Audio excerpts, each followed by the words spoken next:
أعوذ بالله من الشيطان الرجيم. بسم الله الرحمن الرحيم. وإذ يرفع إبراهيم القواعد من البيت وإسماعيل ربنا تقبل منا إنك أنت السميع العليم. ربنا واجعلنا مسلمين لك ومن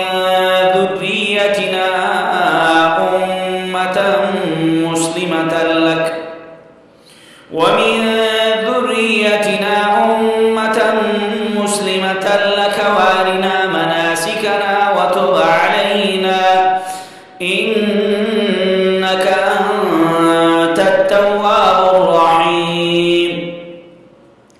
ربنا وابعث فيهم رسولا منهم يتلو عليهم آياتك ويعلمهم الكتاب والحكمة ويزكيهم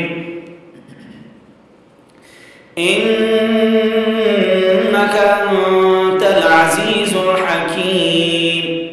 ومن يرغب عن ملة إبراهيم إلا من سفه نفسه ولقد اصطفيناه في الدنيا وإنه في الآخرة لمن الصالحين. إذ قال له ربه أسلم قال أسلمت لرب العالمين.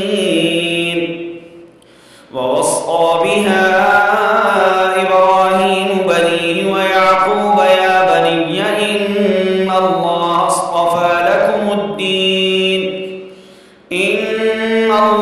اصطفى لكم الدين فلا تموتن إلا وأنتم مسلمون.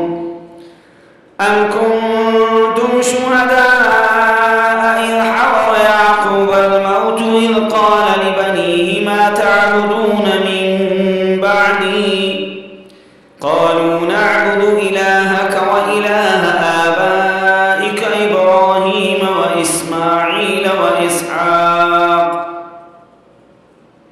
وإسحاق إلها واحدا ونحن له مسلمون. تلك أمة قد خلت لها ما كسبت ولكم ما كسبتم ولا تسألون عما كانوا يعملون. صدق الله العظيم.